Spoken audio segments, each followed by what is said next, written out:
Our gospel lesson for today comes from the Gospel of Matthew, chapter 20, verses 1 through 16. Listen now for God's word for you today. For the kingdom of heaven is like a landowner who went out early in the morning to hire laborers for his vineyard. After agreeing with the laborers for the usual daily wage, he sent them into his vineyard. When he went out about 9 o'clock, he saw others standing idle in the marketplace, and he said to them, "You also go into the vineyard, and I will pay you whatever is right." So they went. When he went out again about noon, and about 3 o'clock he did the same thing, and about 5 o'clock he went out and found others standing around, and he said to them, "Why have you been standing here idle all day?" They said to him, "Because no one has hired us." The landowner said to them, "You also go into the vineyard." When evening came, the owner of the vineyard said to his manager, "Call the laborers and give them their pay, beginning with the last and then going to the first." When those hired about 5 o'clock came, each of them received the usual daily wage. And now when the first came, they thought they would receive more, but each of them also received the usual daily wage. And when they received it, they grumbled against the landowner. They said, "These last worked only 1 hour, and you have made them equal to us who have borne the burden in the heat of the day." But he replied to one of them, "Friend, I am doing you no wrong. Did you not agree with me for the usual daily wage? Take what belongs to you and go. I choose to give to the last the same as I give to you. Am I not allowed to do with what belongs to me? Or are you envious because I'm so generous? So the last will be first, and the first will be last." The grass withers and the flower fades, but the word of our God stands forever.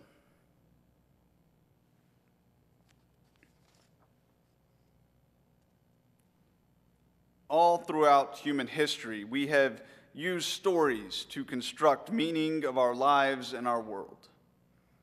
We tell stories that point to the goodness of God's creative acts and to answer questions of why we are here. We tell stories to communicate ourselves to others, to tell others what we see, and to pass on our life experience in perpetuity. The stories we tell reveal how we see the world and how we see ourselves as a part of that world. We are able to fashion so many kinds of stories to fit what we need to say or what outcomes we hope to achieve. When we want to tell a story of love, we employ romantic language that reaches out to touch the heart and sentiment of others. When we want to get a laugh, we tell stories that are seeped with irony or absurdity. If we want to tell a story of intrigue or suspense, we fashion a story that's a mystery to keep the listener hanging on to every word. Of all the many different styles and types of stories, it's been suggested that they all fall along this spectrum between myth and parable. When I say myth, I'm not talking about a pleasant, sophisticated story that is ultimately untrue, but rather myth in the grander sense, a story that upholds mediation and upholds reconciliation. Myths are stories that can overcome these gaps between two seemingly irreconcilable individuals, groups, situations, or ideas. This theologian, John Crossan, makes the claim that what myth does is not just to attempt the mediation in a story in what is seen as irreconcilable, but myth, through this attempt, can establish the possibility of reconciliation. Simply in the attempt. In mythic stories, resolutions can always be found, even when we, the listener, or we, the reader, can't seem to fathom a possibility of reconciliation. Parable, on the other hand, does not focus on resolution, but rather on the contradiction, the ambiguity, and the tension that exists in conflict and in life. Parables muddy the water and deny the complacent security that is created through myth. They make us aware of the fact that reconciliation is elusive and often difficult to achieve. Parables, such as the one we read today, are stories that simultaneously can conceal and reveal the empire of God. They produce anger and misunderstandings. They are strange and they are enigmatic, and they are anything but easy. And I believe that we all have this affinity for myth.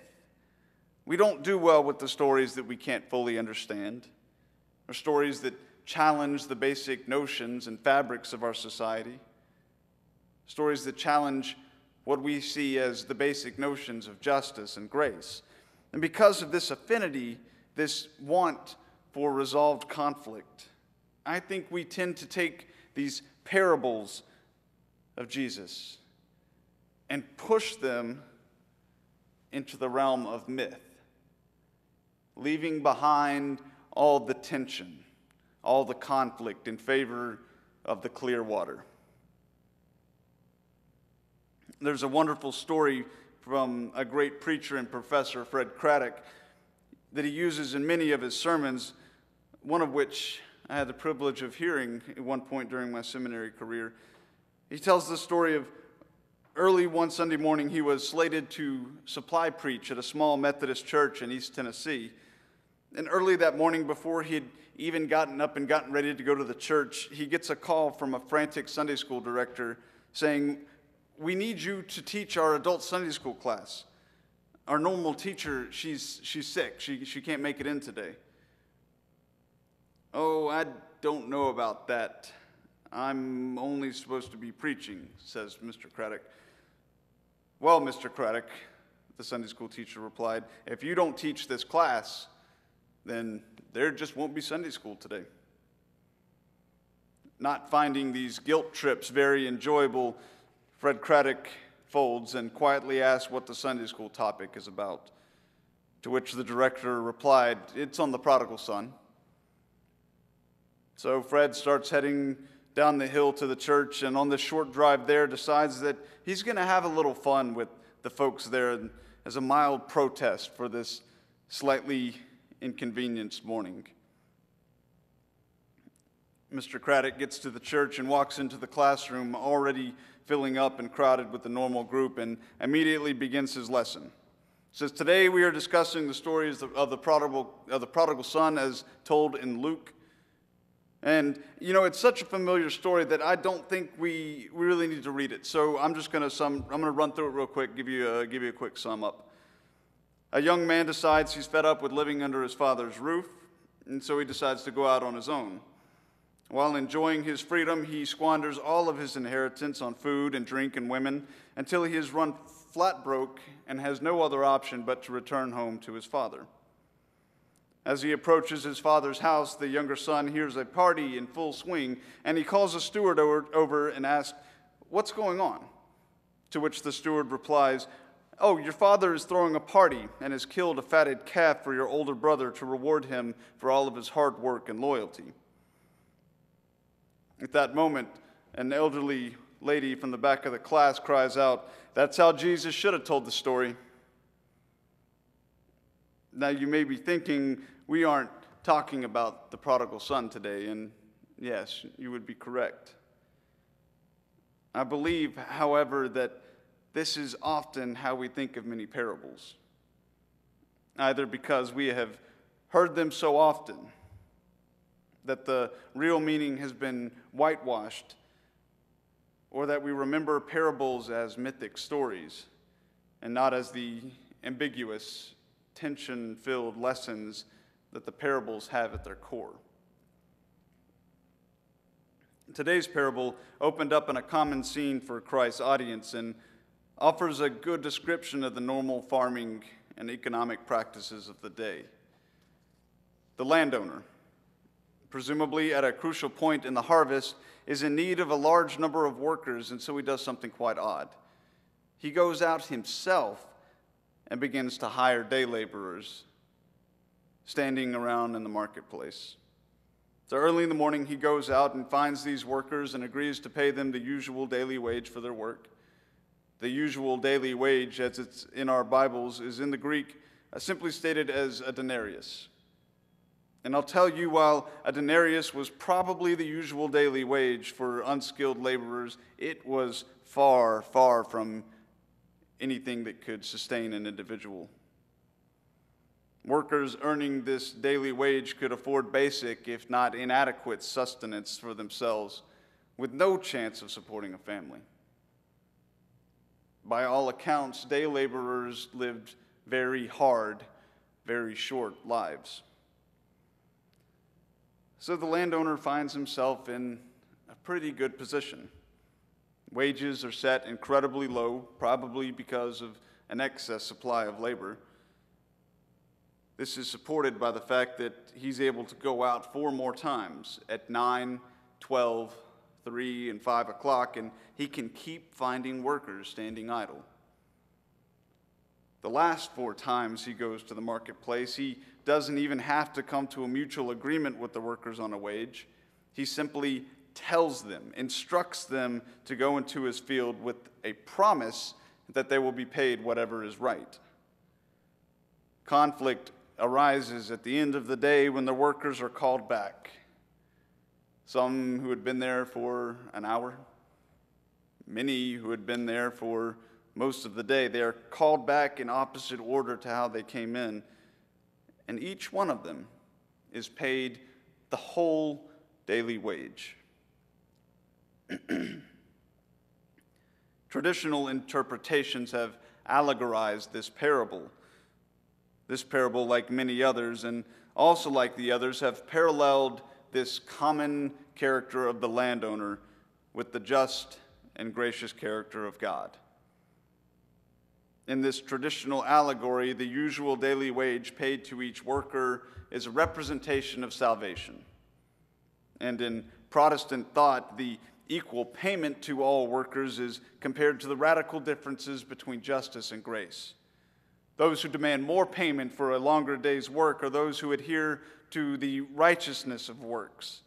And those who go to the field without even needing to agree on payment are those who are our models of faith. They trust completely in the grace of God, again represented here as the owner of the vineyard. This interpretation that I just outlined gives every character a neat little fit within our systematic theology.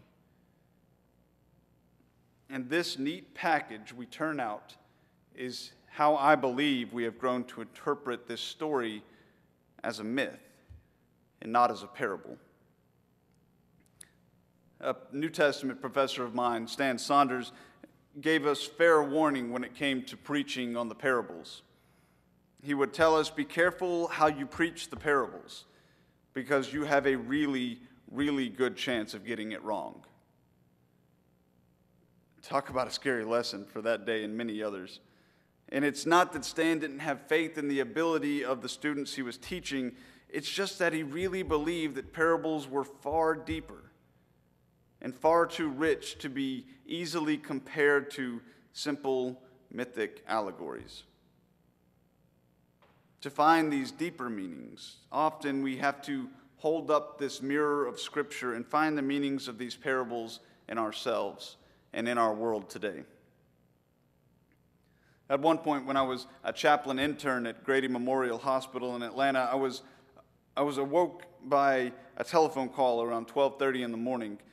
I had just gotten to sleep after a very long call to the emergency room, and I was not in any mood to go out again. Exhausted, I picked up the phone, and on the other end is an elderly African-American woman who has a seemingly simple request. She says, could you help me find my sister? All right, I think to myself, this one shouldn't be too hard. I go to this waiting room that's set aside for family members of patients in the OR. And I find this lady, and I speak to her and her mother, and they were alone, and they begin to tell me their story. They brought their loved one to Grady at 8 o'clock that morning, over 16 hours ago, for an operation to remove a leg due to complications with diabetes. And they had yet to hear any sort of news from the doctors. Now that to me sounded like a pretty serious operation, and immediately I knew two things. I've got to find this person, and I don't know what kind of news I'm going to bring back to this family. Now, Grady, at that point, had yet to go online with a new computer system, and so there was no quick way to find the patient. So I began looking in the OR, and in the OR, I was assured that the patient was no longer in surgery and that I should check a room down on the 6th floor. So I go to the 6th floor, and the nurses tell me they too have been waiting a while for the patient to show up.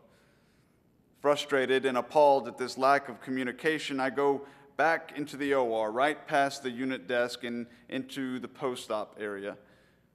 There's one person lying in a bed back in a dark corner, and I quietly approach and gently nudge the lady, who opens her eyes and gives me a strange look. "Excuse me," I ask, are you Mrs. Clark?" "Yeah." "Who wants to know?" she shoots back. "She's alive," I celebrate quietly before telling her that her family is in the hospital and very anxious to see her. I turn to leave and find a nurse on the way out and ask if I could bring 2 family members back with me. "No," she replies, "we can't have them back here, plus it's way too late." I explained to this very nice nurse, who, in all fairness, was just doing her job, the family's predicament. And I end the conversation by telling her that I would be bringing 2 family members back with me. If anybody had to get in trouble, I would take the fall. I was only an unpaid intern, after all. I hurry back to the waiting room, and the 3 of us make our way slowly back to this happy and tear-filled reunion. We could choose to view the parable today as a lesson about radical notions of justice and grace that at times can seem completely at odds. Basic notions of justice do not support paying the one-hour workers the same amount as your all-day workers. But basic notions of grace do, especially when that wage is so meager. Any notion of justice would not support making a family wait over 16 hours for the news of a loved one. But it's a movement of grace when you get the news that he or she is recovering fine. You can flip to the patient's point of view. It's not justice for one to lose a limb in a world where modern medicine and education should have been able to prevent such a loss. But again, there is grace in coming through a procedure with one's life. Sometimes justice and grace can only be found apart. Sometimes it seems in our life experience neither can be found at all. And this brings up a question: can justice and grace ever be found together as one? Perhaps one of the greatest examples of this parable in our world could be taken right from the pages of the Birmingham News, or seen right in our own communities. We know an economic time just like the one depicted in this passage, one where there are more workers than work to be had, one in which the usual daily wage isn't exactly a living one. But in this economic time, the last don't get the chance to become first. Recently, the state of Alabama has become engaged in a legal dispute with many groups over this new anti-illegal immigration bill passed by the legislature and signed by the governor. One of the many lawsuits filed against the state in an effort to get this law repealed lists the bishops of North Alabama's Methodist Conference, the Reverend Dr. Will Willimon, along with the bishop of the Episcopal Diocese of Alabama and 2 Catholic bishops from Mobile and Birmingham. They make the argument that this law violates the First Amendment rights of members of Alabama's faith community to freely exercise their requisite duty to practice the gospel. They go on to list basic biblical instructions to feed the hungry, clothe the naked, shelter the homeless, and love your neighbor as yourself. Under this new law, thousands of people seeking a better life will be denied their chance, and according to the bishop's arguments, Christians who exercise their faith could be charged with failing to obey this law. Just as in the parable, we can recognize here a chasm between justice and grace. The notions of justice set up by our country does tell us that entering the country without going through the proper channels and procedures is wrong. But the radical notions of justice set forth in the gospel tells us that reducing one's humanity to labels such as worker or illegal or alien is just as wrong, if not more. Finding any notions of grace in this situation would require movements away from the threat of criminal charges and deportation, away from the threats of breaking up families, to a new reformed system that upholds the rights and the needs of all people, regardless of country, regardless of language. In the eyes of God, eyes that see justice and grace as a reconciled one, all people, worker and landowner, are equal. Now, we don't have God's eyes, and it's very difficult for us to maintain a constant grasp of justice and grace in our daily lives.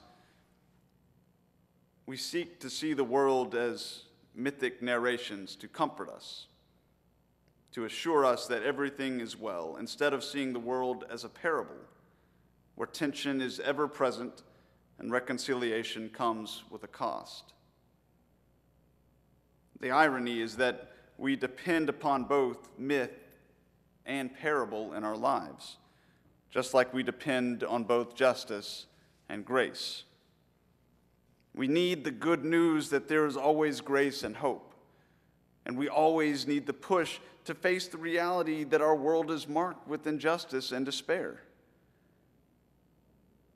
We find both the good news and the push to face our reality in Jesus Christ, the one whose teachings call us to act justly, with compassion, with grace, with love, and the one whose death and resurrection assures us victory over all evil and a life everlasting.